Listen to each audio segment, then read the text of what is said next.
اس مسجد کی 22 فٹ چوڑی بنیادوں میں 45 لاکھ اینٹوں کو محرابی اینگل سے جوڑا گیا ہے۔ دوستو، گجرات شہر سے تقریباً 15 یا 18 20 کلومیٹر کے ریڈیس کے اندر یہ مسجد موجود ہے۔ یہاں پر گجرات کی پہچان کے بہت سے حوالے سنے ہوں گے آپ نے، مگر آج میں جو جگہ آپ کو دکھانے والا ہوں، یہ مقدس مقام بہت جلد گجرات کے تمام حوالوں میں نمبر 1 پر ہوگا، اور یہ ہے مسجد پاک ویگا کیرا والا سیداں۔ آپ نے اس سے پہلے مسجد کا ایسا نام نہیں سنا ہوگا، میں نے بھی پہلی بار سنا تھا۔ پاک ویگا، ویگا پنجابی میں بیگا کو کہتے ہیں۔ بیگا زمین کی پیمائش کا ایک پیمانہ ہے۔ ایک بیگا میں 4 کنال زمین ہوتی ہے۔ بیگا کو پنجابی میں ویگا کہتے ہیں۔ وجہ تسمیہ تو آپ کو سمجھ آ گئی ہوگی۔ یہ مسجد آنکھوں کے ماہر ڈاکٹر فرخ حفیظ صاحب نے بنوائی تھی۔ حیرت انگیز طور پر اس مسجد کو تعمیر کرنے میں جتنے لوگوں نے حصہ لیا وہ ماہر راج، مستری، کیلیگرافر یا مزدور نہ تھے۔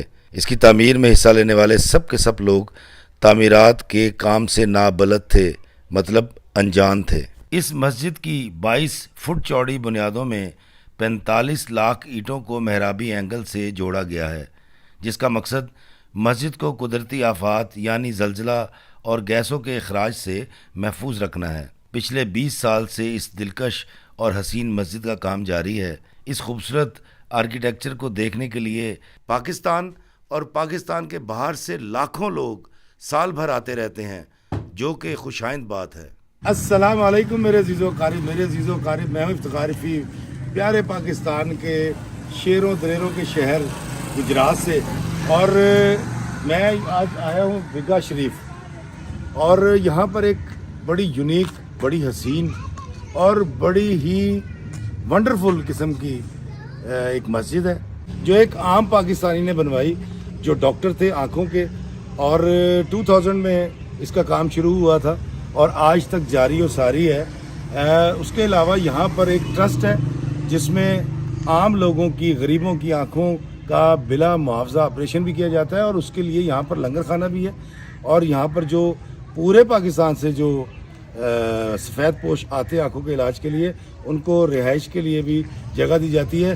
آئیں پہلے میں آپ کو دکھاتا ہوں لنگر خانہ اور وہ جگہ جہاں پر آنے والے لوگ سوتے ہیں، اور اس کے بعد میں آپ کو دکھاؤں گا وہ مسجد۔ میرے پیچھے آپ دیکھ رہے ہیں، یہاں پر لکھا ہے کہ ہر ماہ کے پہلے اور تیسرے سوموار کو جو سفید پوش پاکستانی ہیں، جن کو عرف عام میں غریب کہا جاتا ہے، ان کی آنکھوں کا بلا معاوضہ علاج کیا جاتا ہے۔ اور یہ دیکھیں یہاں پر کتنا رش ہوتا ہے، جس کی وجہ سے اتنے سارے بینچ یہاں پر رکھے گئے ہیں، اور جو لوگ آتے ہیں ان کو فری لنگر بھی کھلایا جاتا ہے۔ اب ان کے آرام کا کیا بندوبست کیا جاتا ہے وہ بھی میں آپ کو دکھاتا ہوں۔ دوستو، یہ میرے پیچھے آپ دیکھ رہے ہیں، دیکھیں سینکڑوں چرپائیاں ہیں یہاں پر، اور وہ لوگ، وہ سائلین یا وہ مفلس لوگ جو آنکھوں کے علاج کی غرض سے یہاں پر آتے ہیں، ان کو یہاں پر رہائش کے لیے یہ چرپائیاں دی جاتی ہیں، جو کہ سینکڑوں کی تعداد میں ہیں۔ اسی مسجد سے یا اس جگہ سے متعلقہ یہ ٹریکٹر ہے، اس سے بھی یقیناً کوئی نیکی اور اچھائی کا ہی کام لیا جاتا ہوگا، اور یہ بہت بڑا علاقہ ہے، اور مردوں کے وضو کا اس طرف انتظام ہے، خواتین کا دوسری طرف ہے، اور وہ سامنے اگر آپ دکھا سکیں تو دکھائیے ذرا۔ دور سے نظر آنے والی یہ سنگ مرمر کی دلہن پہلی نظر میں آپ کو اپنے سحر میں جکڑ لیتی ہے، اور آپ سوچنے پر مجبور ہو جاتے ہیں کہ شہر سے دور اس قصبے میں یہ مسجد کس نے بنوائی۔ آپ سے ادھر دیکھا، آپ کی آواز میں نے پہچان لی، آپ کی کافی ویڈیو دیکھی ہوئی ہے میں نے، کلپ واشی مسجد کی اور سیالکوٹ مکروا جو اس کی۔ جی جی جی فن تعمیر کا یہ نادر نمونہ بلا مبالغہ آنے والے وقتوں میں دنیا بھر کے مسلمانوں کے لیے قابل فخر بھی ہوگا اور قابل دید بھی۔ آئیں یہ مسجد آپ کو اندر سے دکھاتے ہیں۔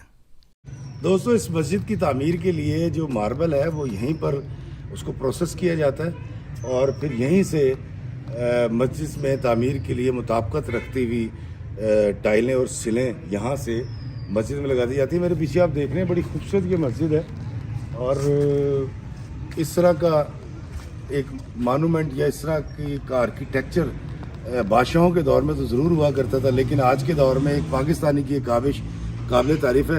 آئیں چلتے ہیں مسجد کے اندر۔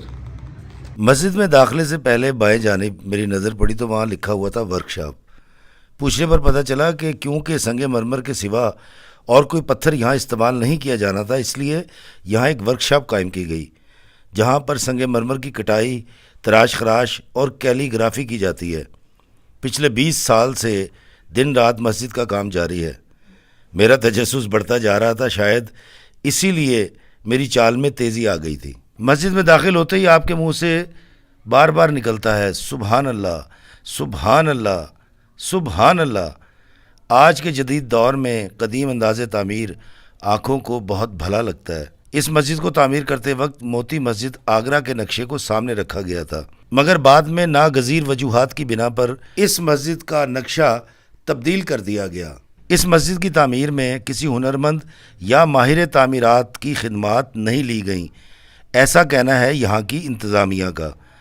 کیونکہ یہ منصوبہ لمبے عرصے تک چلنا تھا، اس لیے انڈیا، ترکی یا روم سے منگوائی گئی لیبر یا ہنرمند اتنا لمبا عرصہ یہاں ٹھہر نہیں سکتے تھے، اور اگر ٹھہر جاتے تو ان کو افورڈ کرنا ناممکن تھا۔ ڈاکٹر صاحب کی شبانہ روز محنت اور محبت رنگ لائی اور مقامی ہنرمندوں کو مطلوبہ تعمیرات کے لیے ٹرین کر لیا گیا۔ ہنرمندوں کی رہائش اور کھانے پینے کا مستقل بندوبست کیا گیا۔ بڑی محبت اور خشوع اور خضوع کے ساتھ آج تک اس عالی شان مسجد کی تعمیر جاری ہے اور شاید اگلے 3 سے 4 سال تک جاری رہے گی۔ اس مسجد سے جڑی ایک بات ہمیشہ دلوں میں گداز پیدا کرتی رہے گی، اور جب اس کی تاریخ لکھی جائے گی تو وہ تاریخ کا حصہ ہوگی، اور وہ یہ کہ اس مسجد کی تکمیل سے پہلے اس مسجد کی تعمیر کا خواب دیکھنے والے ڈاکٹر فروخ حفیظ اللہ کو پیارے ہو گئے۔ وہ تو اس مسجد کی تکمیل نہ دیکھ سکے، مگر رہتی دنیا کے لوگ اس مسجد کو دیکھیں گے، نماز پڑھیں گے، اور اس کا ثواب ڈاکٹر صاحب کو ملتا رہے گا۔ گجرات شہر سے تقریباً 18 سے 20 کلومیٹر کے درمیان یہ مسجد واقع ہے، اور میں آپ کو بتاؤں کہ یہ ساری سنگ مرمر سے بنائی گئی مسجد ہے، اور بادشاہوں نے تو بڑی بڑی مسجدیں بنائی تھی، لیکن ایک فقیر منوش درویش نے یہ سٹیپ لیا ہے، اور جب آپ یہاں آتے تو اس میں محو ہو جاتے ہیں۔ آپ سوچ بھی نہیں سکتے کہ آپ ایک ایسی جگہ پر آئیں گے جہاں پر آپ ایک سنگ مرمر کی گاؤں کے اندر مسجد دیکھیں گے، اور جس کو اپنی مدد آپ کے تحت بنایا گیا ہو۔ اور جیسا میں نے آپ کو باہر دکھایا کہ اس کی تمام جو سنگ مرمر کو جو تراشا جاتا ہے یا جو اس پہ کیلی گرافی کی جاتی ہے، وہ سارا کام یہیں پر ہوتا ہے۔ اور یہ مسجد بلا مبالغہ پاکستان نہیں، شاید دنیا کے اندر یونیکنس کے حوالے سے ایک الگ پہچان رکھتی ہے، اور اس کے فرش سنگ مرمر کے، اس کی دیواریں سنگ مرمر کی، اور سارا منظر اتنا خوبصورت اور اتنا حسین لگتا ہے کہ انسان کی آنکھ اس پر ٹھہرتی نہیں ہے۔ جو اس کا فرش ہے یہ سارا سنگ مرمر کا ہے، اس کی دیواریں سنگ مرمر کی ہیں، اس کی دیواروں پر قرآنی آیات جو ہیں وہ لکھی گئی ہیں۔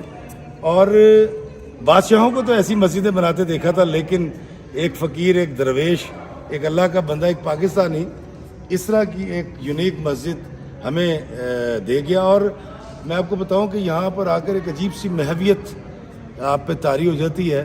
اور میں نے تو اپنی زندگی میں بہت سارے مونومنٹس دیکھے، میں انڈیا بھی گیا، میں نے انڈیا میں بہت کچھ دیکھا، اور ترکی بھی گیا، لیکن یہاں آ کر مجھے ایک پراؤڈ فیل ہو رہا ہے کہ میں ایک پاکستانی، اور ایک پاکستانی کی عطیہ کی ہوئی اس مسجد میں آ کر مجھے بڑا اچھا لگا۔ تو آئیں مل کر دعا کرتے ہیں اس پاکستانی کے لیے جس نے اپنی کاوشوں سے اتنا بڑا کارنامہ کر دکھایا کہ یہ مسجد ہم اور آپ نہیں رہیں گے، لیکن رہتی دنیا تک یہ قائم و دائم رہے گی، اور لوگ اس کو دیکھا کریں گے۔ دوستو یہ دیکھیں، یہ آرچز بنی ہوئی ہیں، بڑی خوبصورت یہ جالیاں ہیں، اور اس طرح کی رگڑائی کے بعد یہ جالیاں آپ کو شاہی قلعہ لاہور میں یا مغلیہ آرکیٹیکچر میں ملتی ہیں، لیکن آپ دیکھیں کہ ایک سادے سے آدمی نے کتنا بڑا کام کر کے دکھا دیا۔ بڑی خوبصورت مسجد ہے، اور اس مسجد کو دیکھ کر مجھے بڑی روحانی خوشی ہو رہی ہے۔ ایک بات اس مسجد کے حوالے سے یہ کہی جاتی ہے کہ جن صاحب نے یہ مسجد تعمیر کروائی تھی، ان کو خواب میں آقا دو جہاں سرکار مدینہ صلی اللہ علیہ وآلہ وسلم کی زیارت ہوئی، اور سرکار نے ان کو یہ حکم دیا تھا کہ اس جگہ پر ایک مسجد بنائی جائے۔ اور یہ قصہ جب یہاں آپ آئیں گے تو یہاں پر جو اٹینڈنٹ ہیں وہ آپ کو یہ واقعہ سنائیں گے بھی۔ اور اس طرح کی مسجد میں نے اس طرح کسی پرائیویٹ بندے کو بناتے ہوئے پہلی بار دیکھا ہے۔ اور اس مسجد کی تعمیر کے اندر بڑے خوشی اور خضوع کے ساتھ کام کیا گیا. اور مجھے یہاں ابھی ایک صاحب بتا رہے تھے کہ بغیر وضو کے اس مسجد میں کوئی کام نہیں کیا گیا. یہاں پر کام کرنے والے وہ راج ہوں، وہ مصری ہوں، جو پتھر کا کام کرنے والے ہوں یا کیلی گرافی کرنے والے ہوں، وہ باوضو ہو کر اس مسجد کی تعمیر میں حصہ لیتے ہیں. اور اتنی شان و شوکت والی مسجد، اتنی خوبصورت مسجد اگر آپ نے نہیں دیکھی تو آپ تھوڑا سا ٹریول کر کے یہاں ضرور آئیے گا اور اس مسجد کو دیکھیے گا بھی. اور یہاں پر اس کے یارڈ میں بیٹھ کر آپ گھر سے کھانا پکا کے لا سکتے ہیں اور یہاں بیٹھ کر کھانا بھی کھا سکتے ہیں. اور اگر آپ کھانا لانا بھول جائیں تو یہاں سے آپ کو لنگر بھی کھلایا جائے گا. حي على الصلاة حي على الصلاة حي على الفلاح حي على الفلاح الله أكبر الله أكبر لا إله إلا الله. مل کے دعا کرتے ہیں اس کے لیے جس نے یہ مسجد بنائی تھی کہ اللہ تعالیٰ اس کا یہ عطیہ قبول فرمائے اور اس ملک پر اور اس کے رہنے والوں پر اپنا خاص رحم فرمائے اور اپنے حفظ و امان میں رکھے. مجھے دیجیے اجازت اس عالی شان مسجد سے جسے دیکھ کر میں تو محو ہوا تھا، آپ بھی محو حیرت رہ گئے ہوں گے. اللہ تعالیٰ ہمیں آسانیاں عطا فرمائے اور آسانیاں تقسیم کرنے کا شرف عطا فرمائے. آمین. السلام علیکم ورحمۃ اللہ وبرکاتہ.